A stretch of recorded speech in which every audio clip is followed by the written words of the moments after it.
even the dumpster diving is like more acceptable to people than if you were just like, I'm just not gonna wear a shirt all the time, like Gandhi. Like, if people be like, Ryan, okay, the dumpster diving, that was okay, but you can't even go to this building unless you put your shirt on.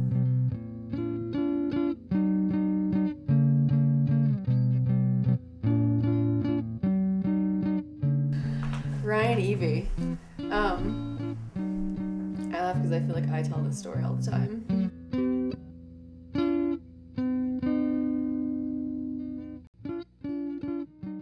So we have these sort of like clouds of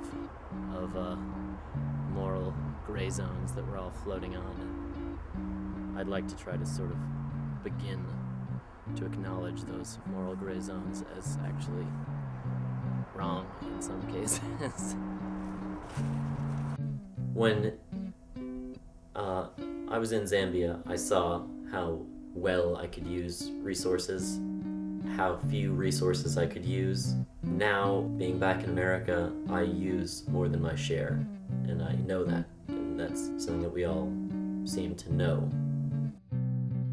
I don't actually have any illusions about what is my best try, I guess, because I know that certain parts of this lifestyle that I have now, or that are systematic around me, are failings constantly, and they're not really solutions themselves. They're just very imperfect halfway points. Here we are at Lars Anderson Park, which is a very well-maintained grassland.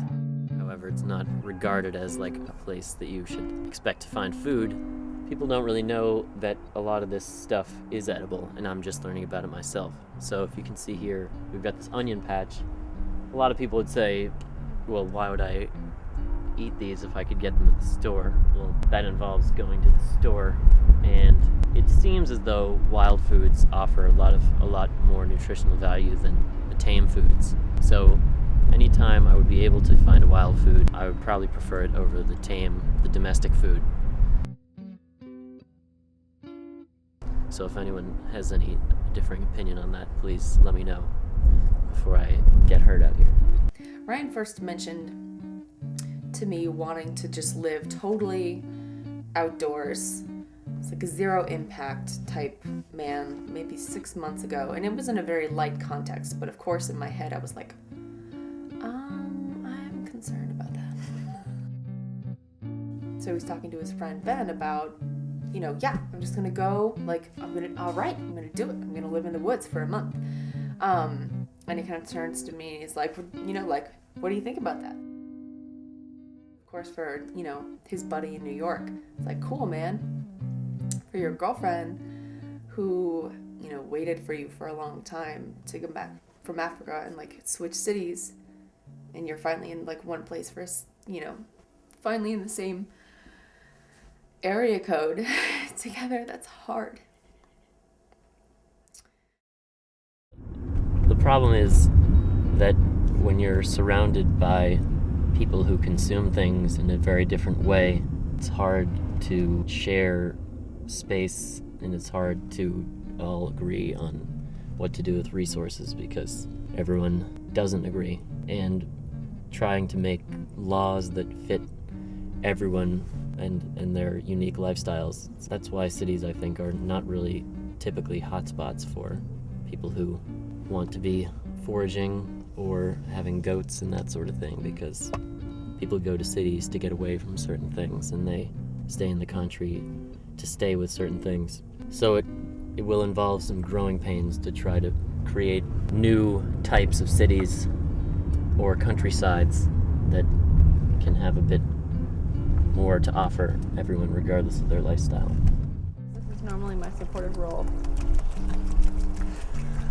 I don't forage very often. I trade food that I buy for some of the stuff that he gets. I think it's great. And I'm very much one and the same with the philosophy. I think it makes a lot of sense. But I work a lot. I don't have the time to come out here during the day.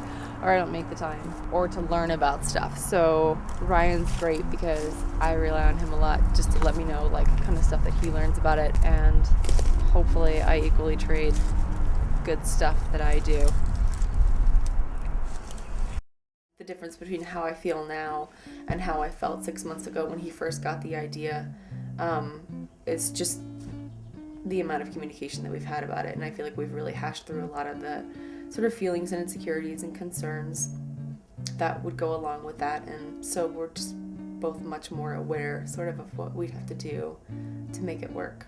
But yeah, I just have a lot more experiments to do before I know what lifestyle to commit to permanently and what to say is my permanent goal.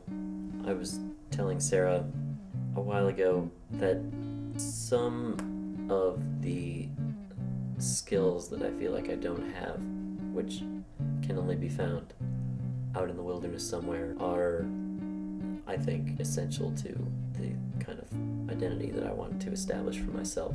So there's definitely going to be stages of learning and going to different environments to learn before I really know what sort of life I would tell Sarah or my family that is going to be my forever kind of lifestyle. I think that we have that kind of relationship where if you wanted to go somewhere for 2 or 3 months, or 5, then we could work through it. There's a pretty solid base that was built, I think.